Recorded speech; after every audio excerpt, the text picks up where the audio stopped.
Welcome to the Explainer. Today we're tackling the ultimate billionaire's dilemma. Imagine stepping into a pristine, climate-controlled garage. Sitting right there in front of you are two of the most spectacular, cutting-edge hypercars ever engineered by human hands. On one side, you've got the Aston Martin Valhalla. On the other, the Mercedes-AMG ONE. Now look, they both cost millions, and they both represent the absolute pinnacle of automotive performance. But here's the catch. They couldn't possibly be more different in what they actually demand from you, the driver. Okay, let's dive into this. If you actually have the millions to spend, what is your true priority? Are you chasing the raw, uncompromising pedigree of an actual Formula One car built for the street?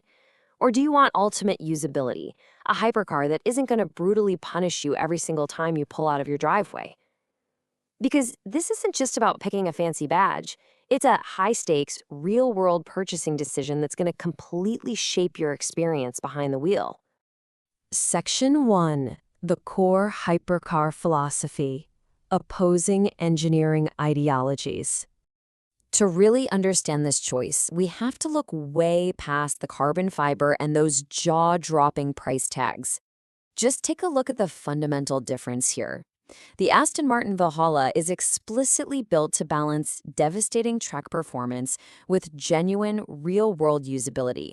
Basically, it wants to thrill you without completely exhausting you.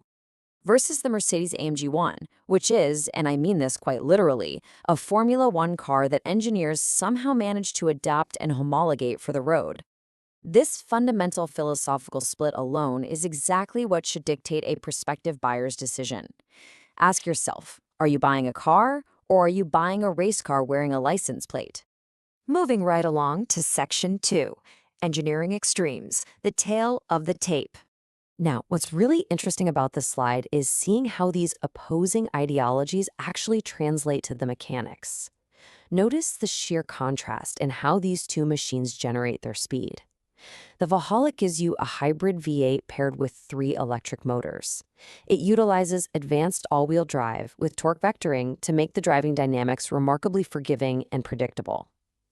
The AMG ONE, on the other hand, utilizes a real F1-derived 1.6-liter V6 hybrid. It is purely focused on extreme aerodynamics and track capability. The trade-off?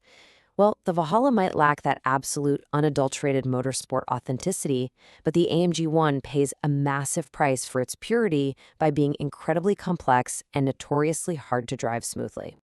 Let's talk raw power. 1,079. That is the massive PS output generated by the Valhalla's advanced hybrid V8 setup. It's a monumental figure that essentially guarantees face-melting thrust at absolutely any speed, leaning heavily on those 3 electric motors to fill in any torque gaps perfectly. But then we look at the AMG ONE, and we see the number 352. That is its jaw-dropping top speed in kilometers per hour. When that tiny 1.6-liter F1 engine is fully unchained on a long enough stretch of tarmac, its extreme track aerodynamics allow it to pierce the air like a missile. It's showcasing exactly what happens when you decide to drop Lewis Hamilton's engine into a road-legal chassis. But hey, top speed is only half the story, right? 2.5 seconds, that is the absolutely blazing fast 0 to 100 kilometers per hour acceleration time of the Valhalla. Thanks to that predictable, highly advanced all-wheel drive and the electric motor setup, it hooks up to the pavement instantly. It delivers a fast-paced shock to your system the very second you even touch the pedal. Now, compare that immediately to the AMG ONE, which clocks in at a slightly slower 2.9 seconds for that exact same 0 to 100 sprint. Wait, why? Well, because extreme Formula One technology doesn't always win right off the line. F1 engines are highly complex, high-revving thoroughbreds that require basically perfect conditions to launch. Turns out, adapting a track-only engine to street tires and real-world road conditions means it actually struggles slightly more to put all that ridiculous power down from a dead stop. Section 3. Reality on the road. Flipping the script on specs. let's move to and see how this builds into the everyday driving experience. Ask yourself, do you want a car you can actually drive comfortably? The Valhalla is undeniably the clear winner in usability. It's far more comfortable, significantly easier to manage on public roads, and honestly, the hybrid system makes it suited for occasional daily use. You could conceivably take it out to grab a coffee. But the AMG One? Oh, it's brutal. It's raw. It's completely uncompromising. It feels exactly like a race car. And trust me, if you're stuck in stop-and-go city traffic, feeling like you're strapped into a race car is the absolute last thing you want. It's jumpy, it's loud, and it is practically begging you to get off the public streets. And you know, this philosophy bleeds right into how they actually look. The Valhalla presents an elegant, futuristic take on that classic Aston Martin DNA. I mean, it's stunning. The AMG ONE is totally different. It's aggressive, technical, just draped in aerodynamic fins and louvers. So as a buyer, it's a super clear aesthetic choice. Do you want classic beauty that turns heads with sheer elegance? Or do you want pure, unadulterated shock value that literally looks like an alien spacecraft just landed in the valet line? Section 4. True Cost of Ownership. The Hidden F1 Tax. Okay, let's put on our financial advisor hats for a second. Most buyers totally ignore this in the showroom, but they really shouldn't. And this brilliantly illustrates the point. With the AMG ONE, you are buying a massive maintenance nightmare. That highly complex F1-style engine requires frequent, tear-down, rebuild-like servicing. You literally need a team of specialist technicians just to ensure the car continues to exist properly. It's delightfully absurd, right? You're paying millions of dollars for a car that demands a Formula One pit crew budget just to stay functional. Because of this, it has extremely limited usability. It really is strictly a collector's machine. Now contrast that absolute nightmare with the Valhalla.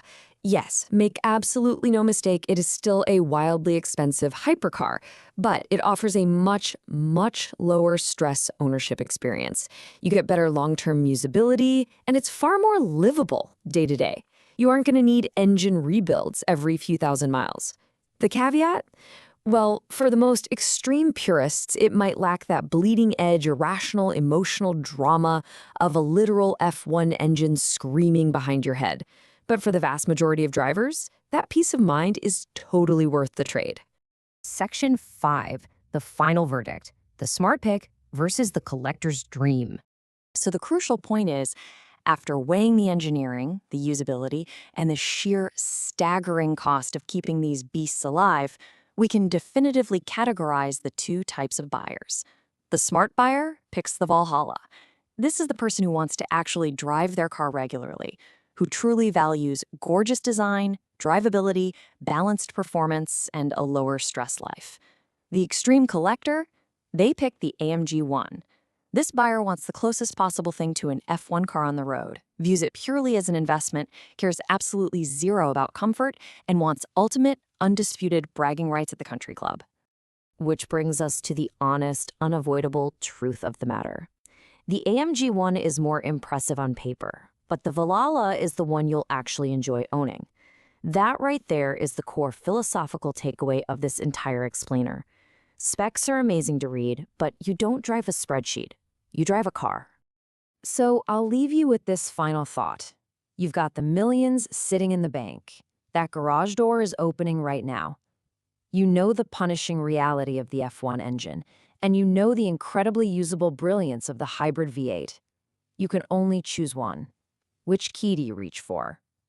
Think about it. Thanks for joining me on this explainer, and keep questioning what truly makes a car great.